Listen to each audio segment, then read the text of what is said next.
Merci, Monsieur le Président. Ma question s'adresse à Monsieur le ministre des Solidarités et de la Santé. Monsieur le ministre, le quinquennat qui s'achève a été celui de la reprise en main de notre système de santé après des décennies d'abandon, n'en déplaise à ceux qui essaient aujourd'hui de se dédouaner de leurs responsabilités passées.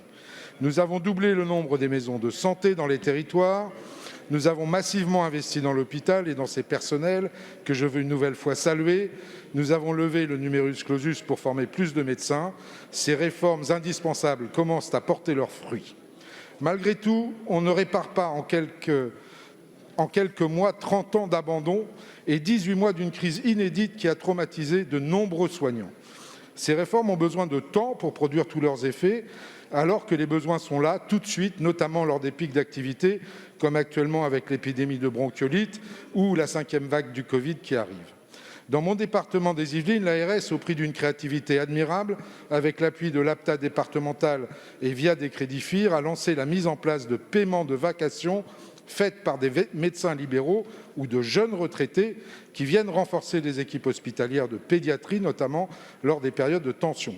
Ma question est simple, Monsieur le ministre. Pourquoi ne pas lever les freins et faciliter le recours à ce type de dispositif directement par les centres hospitaliers qui pourraient ainsi recruter des vacataires, les payer et ensuite se faire rembourser par l'assurance maladie?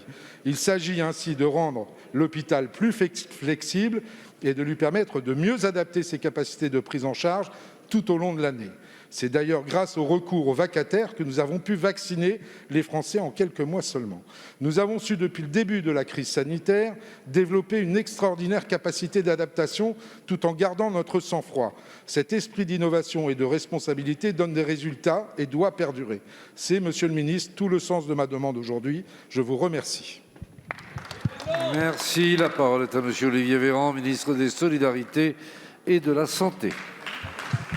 Monsieur le député Bruno Milienne, merci pour votre question. D'abord, si je puis me permettre, mais je condamne trop souvent celles et ceux qui ont tendance à nous tacler gratuitement pour balayer d'un revers de la main l'ensemble des mandats des prédécesseurs qui ont été aux fonctions au ministère de la Santé. Il y a eu pas mal de choses, beaucoup de choses qui ont été faites pour l'hôpital, pour le moderniser, la transformation, etc. etc. Mais c'est vrai que là, on a une occasion qui nous est donnée d'avoir des moyens absolument historiques sur l'hôpital.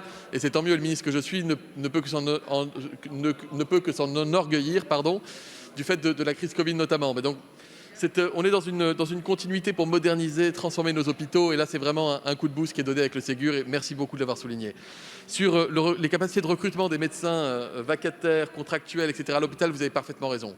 Il faut qu'un hôpital, surtout quand il a besoin de médecins, surtout dans la période, parce que ça, s'il y a une erreur qui a été commise, mais alors pendant 50 ans, c'est celle du numerus clausus. On est tous d'accord là-dessus maintenant.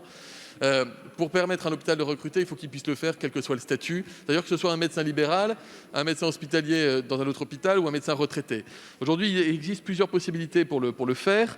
On peut recruter notamment un médecin libéral avec un statut d'hospitalier hospitalier vacataire, etc., contractuel, et ça peut être attractif comme rémunération. Là où c'est un problème, c'est si vous avez été praticien hospitalier, vous avez pris votre retraite, et vous êtes embauché pour faire des vacations à l'hôpital, on ne peut pas tenir compte de votre ancienneté, ce qui est dommage, parce que le médecin qui dit moi je veux bien continuer de travailler, je veux bien revenir, mais vous n'allez pas me payer moins cher que ce que vous me payez avant que je parte à la retraite.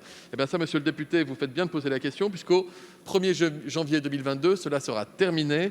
En effet, sera effective la réforme des statuts médicaux contractuels à l'hôpital public, qui permettra d'autoriser le maintien de la rémunération des praticiens précédemment en activité, y compris notamment lorsqu'ils étaient au dernier échelon de la grille. Donc tout est fait pour rendre l'hôpital attractif, pour lui permettre de se débrouiller dans la période, de recruter des médecins en ville, à l'hôpital, dans la durée. Je vous remercie.